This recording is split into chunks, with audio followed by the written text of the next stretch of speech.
Belgian artist Delphine Boël has now been recognized as a princess. If you're asking me whether I'm expecting anything from the royal family, as I said, I'm not expecting anything. For decades, Delphine Boël lived her life in the shadows. She was never fully heard or acknowledged and had to live in secret. She received all these ill treatments from the man who was her father, King Albert II of Belgium. The royal family tried to keep Delphine hidden, but she was no ordinary secret. She was destined to shake the very foundations of Belgium's monarchy. Eventually, she became a princess after 52 years. How did she finally achieve this? Let's find out together. A royal love story. The love story of Prince Albert of Belgium and Donna Paola Ruffo di Calabria began in 1958, when the duo met at the coronation of Pope John XXII in the Vatican. Their meeting was magical, and many people claimed it looked like something out of a movie. On one hand, there was a very sacred tradition. On the other, there was a spark of royal romance. Donna, a stunning Italian aristocrat, has often been compared to Grace Kelly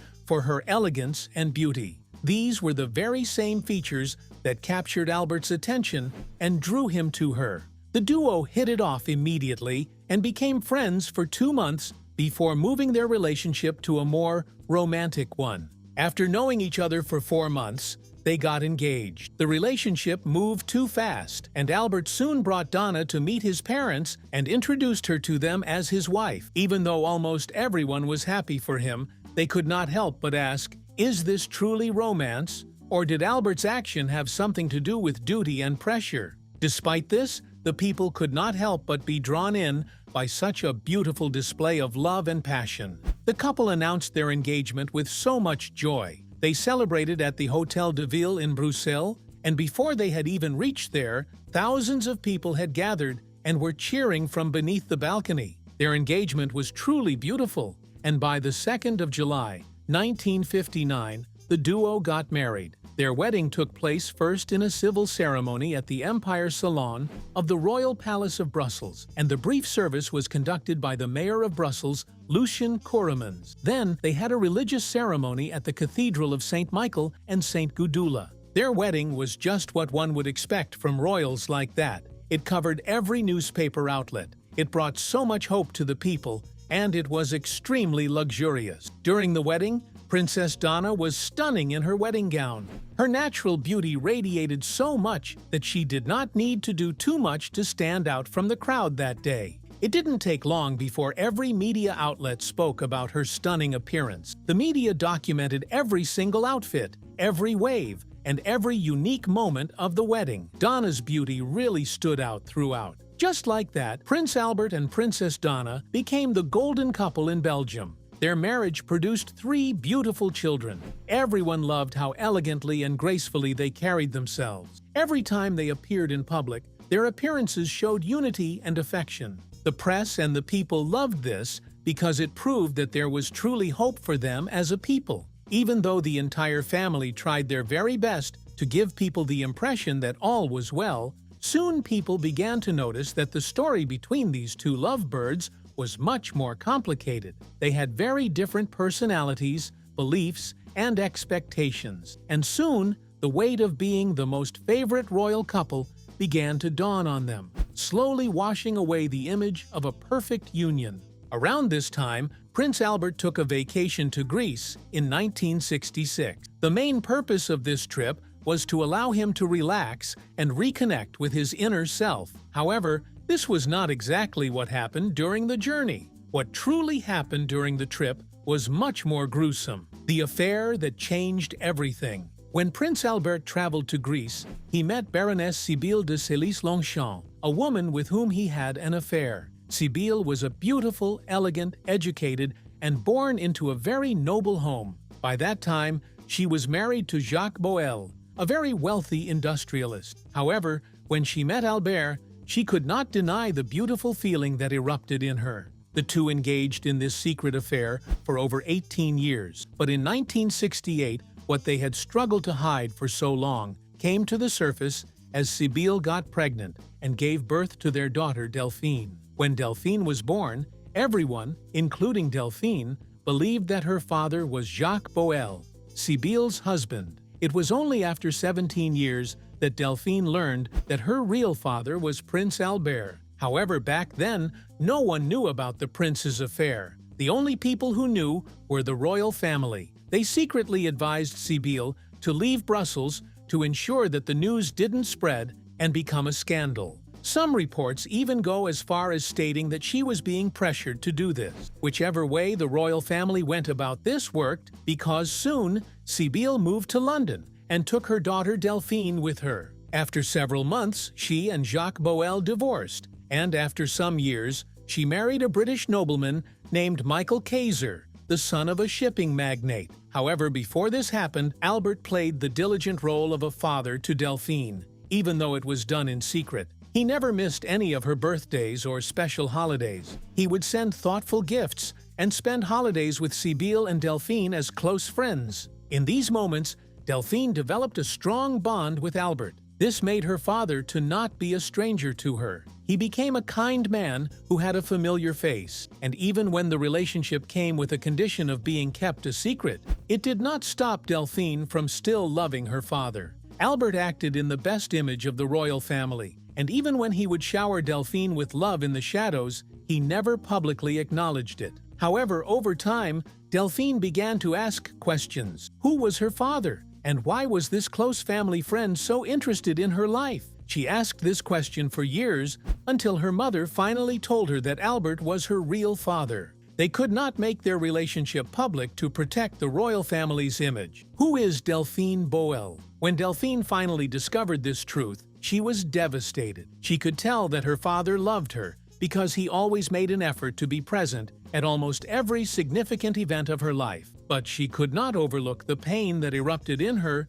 when she found out that she could not publicly declare that she was his daughter and enjoy the benefits that her other siblings were enjoying. Delphine Boël was born in 1968 and led a straightforward but quiet life. She is the daughter of Belgian aristocrat Baroness Sibylle de Longchamp, and she was raised in a high-class society, which means that she lacked nothing to live comfortably. All her life, she was made to believe that Jacques Boël was her father. But after asking some sensitive questions, she realized when she turned 17 years old that her biological father was Prince Albert of Belgium. When she heard this news, she was shocked to the marrow of her bones. She particularly hated that her existence had to be kept a secret from the public. She felt rejected and not wholly loved. Still, there was very little that she could do about it, so she spent her years in the shadows, away from the eyes of the Belgian royal family and without any acknowledgement as part of the royal house. This was Delphine's reality for so many years, but all that changed in 1999 when a book called Queen Paula was written and published. The book contained much information about the hidden affairs and activities in the royal house, and journalist Annick Denethan wrote it. The book contained secrets the royal family did not wish anyone to know, and it did not take long before everyone had a copy. This book raised many eyebrows because it explicitly revealed the details of Prince Albert's secret affair with Sibylle de Longchamp many years ago. The book also mentioned that the affair led to the birth of a child called Delphine. This book dug up the biggest scandal of the Belgian monarchy and came at a very critical time. Delphine began to understand her place in history when the book was released. The Belgian royal palace did not like this revelation, so they came out in public and said that the claims were all fake, labeling them rumors and gossip. They insisted that Prince Albert never had any affair with a woman and had no child with another woman. However, Albert cut off all contact with Delphine and her mother, Sibylle, to ensure their story was foolproof. Delphine did not react to his actions as she believed he would keep in touch secretly, but he didn't. She received the biggest blow when her mother, Sibylle, fell critically ill, and she reached out to him for assistance. She went through the secret path they had always used, and Albert denied knowing her to her greatest surprise. He even went as far as sending her a very cruel message that said, "Never call me again. You are not my daughter." Coming from someone she knew to be her biological father, Delphine could not help but feel heartbroken and confused. She never knew that he could be that cold and rude toward her. This rejection was why Delphine needed to ensure Albert was her father. Although the royal family did not recognize Delphine as Albert's daughter, she was determined to make the whole world know she was his daughter. So, during the early 2000s, she began to accept interviews and openly spoke about her feelings and the hurt she felt by being dismissed by the royal family. She consistently stressed that she was Albert's daughter. However, the Belgian court still said that her words were mere gossip and that she was just trying to reap the benefits of being from the royal family. Heartbreak and defiance. The words of the royal palace did not stop her, and she kept trying to make people learn the truth. She refused to allow the silence of the royal family to define her and held on to her beliefs that just like her half-siblings, she deserved to be recognized and respected. Delphine utilized the interviews she conducted to grow stronger and become more confident. Soon, she learned that her need to speak out was a way to validate her identity and challenge the royal family and their desire to always hide the truth. Delphine spoke for years on this topic, and then finally, in 2003, she took a very significant step and got married to the love of her life, James Jim O'Hare. The people were extremely happy for this union, and for Delphine, this journey was the beginning of her self-discovery. It also opened her up to true love after she had struggled for years to get her father to love her truly. Their union was blessed with 2 children. Their daughter, Josephine, was born in 2003, and their son, Oscar, was born in 2008. Delphine loved being a mother and always saw her children as the center of her world. Being a mother brought her so much joy and even allowed her to provide them with the love, stability, and happiness she always wished for in her own life. After a while, the family moved from London to Brussels, and there, Delphine began to work on reinventing herself. She had always loved art, so to overcome the most difficult times of her life, she channeled all her terrible experiences into art and made brilliant creative works. Delphine was exceptionally talented, and it didn't take long before her bold and colorful pieces were acknowledged in the industry. People loved how her style was a blend of womanhood and truth. Everyone who used her pieces said that it was a beautiful outlet for emotions, and this gave Delphine the ability to assert her identity on her own terms.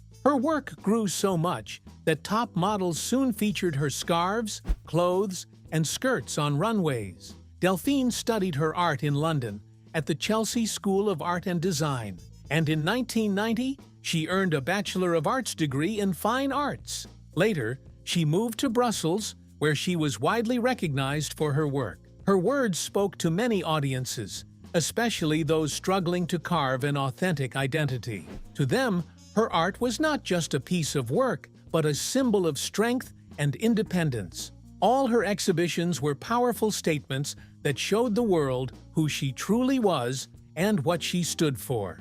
As a result of her art, Delphine reached out to many people and empowered them to discover themselves and be resilient. A king steps down. King Albert II finally announced his abdication in 2013 due to his age and some health issues he had developed. This made him step down after having ruled for 2 decades. He finally gave the crown to his first son, Prince Philippe. By the time this happened, Prince Albert was 79 years old and had seen his country go through the most difficult times. He stood by them through it all, but when his health issue got worse, he had to reconsider the position and step down. Finally, Philippe was crowned the king on the 21st of July, 2013. This coronation ceremony was a huge turning point for the Belgian monarchy and Delphine Boël. King Albert stepping down from the throne simply meant that he was no longer covered by royal immunity. He was now vulnerable to the law, and anyone could take legal action against him. Delphine said Albert had been her biological father for many years, and this was her chance to prove it. Delphine wasted no time. Immediately after she got this information, she filed a lawsuit against him. In the 2013 lawsuit that she filed, she demanded that the king submit to a DNA test to confirm her paternity. Unfortunately, the Belgian court denied this request, but Delphine was not ready to give up. She kept insisting on a DNA test and filed another lawsuit. Delphine was more than determined to receive the recognition that was owed to her for so many years. Finally, in 2019, after so many years of legal battles that led to personal doubts and pain, the court ruled in her favor and ordered King Albert to submit to a DNA test after they recognized that Delphine had a very valid case. The court imposed a very strict deadline of 3 months for King Albert to submit a swab of his saliva for the DNA test, and if he did not, he would have to pay 5,000 euros for each day that he delayed the test. With the court ultimatum, Albert had to submit his sample. This decision came as a victory for Delphine, and after the DNA test, it was finally confirmed that King Albert was indeed Delphine's biological father. The legal battle for truth. After many years of feeling rejected and thrown away, Delphine finally got the recognition she needed. The confirmation of the DNA test was a monumental step, but it did not give her all the privileges that she knew she deserved. So, to get what she wanted, Delphine filed another lawsuit. This time, the lawsuit sought to give Delphine the same rights as her half-siblings, who were the legitimate and recognized children of King Albert. This simply meant the legal battle would continue, but Delphine did not mind. After all, as a result of the first legal battle, she was able to make everyone stop debating about her paternity. This was a huge victory for her, and with this victory came the right to be recognized as a legitimate member of the royal family. The lawsuit that she filed stated that she wanted to be given the title of Princess of Belgium and also be made to have the same advantages as her half-siblings. Delphine did not just want to get a title, she wanted to secure her rightful place within the royal family and in society. This lawsuit was met with much resistance, but Delphine had learnt never to give up. She kept hammering on this, and then finally the court, which had confirmed that she was the biological daughter of King Albert, ruled that she should be granted the title of Princess of Belgium. This decision took place in October 2020, and the Brussels Court of Appeal granted the title to her.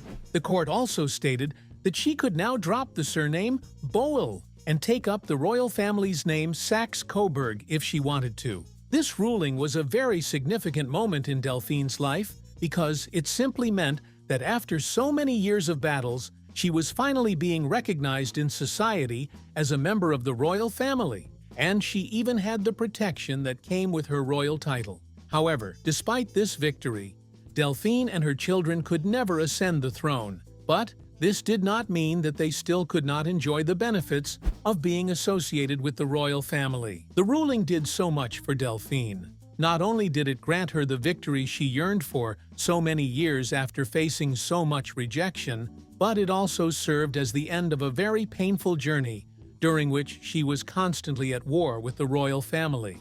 The court's decision allowed her to step into her rightful place within the royal family, and it confirmed what she had tried to accomplish for so many years. A new chapter begins. Delphine's new life also brought her a new phase filled with recognition and dignity. The title that she was given, Princess of Belgium, gave her the social standing she had been denied for so long. The title represented her identity, struggle, and triumph, filled with denial and hurt over the years. To her, this was a moment of personal vindication. Delphine did not care that she couldn't ascend to the throne. Her lawsuits won her the recognition she yearned for, but they did not change the laws of succession or bring her into the line of succession. However, this served as a reminder to her that, irrespective of the fact that she had been recognized, she still did not have the same privileges as other royal family members regarding royal authority and power. Rebuilding bridges. After all the legal battles, Princess Delphine of Belgium finally had the opportunity to meet her father in 2020. Delphine was invited to meet King Albert and Queen Paula at the royal residence. This was such a heartwarming moment as the two began their healing process. Delphine stated that when she met him again, the connection was still there, and it was obvious to her that this was her father. This meeting gave her the sense of closure and understanding that she needed. It also offered her hope that their relationship could be mended. Delphine did not stop at meeting King Albert. She also proceeded to meet her half-siblings, like King Philippe. The two met publicly for the very first time and exchanged kind words. This meeting was the beginning of their efforts to rebuild their bond. It didn't take long before Delphine was accepted into the royal family and began attending official events as a member of the royal house. The first official event she attended was in February 2021. This ceremony was held to honor the deceased royals, and she attended it with King Albert, Queen Paula, and King Felipe. After seeing her at this public event, the public finally confirmed that Delphine had confirmed her place within the Belgian monarchy. What do you think? Should Delphine have pushed for the truth much earlier, or did her quietness help her victory to be much more powerful? Let us know your thoughts in the comments. If you found this story inspiring, don't forget to like, share, and subscribe for more royal stories and untold histories. Before you go, watch the other videos on your screen.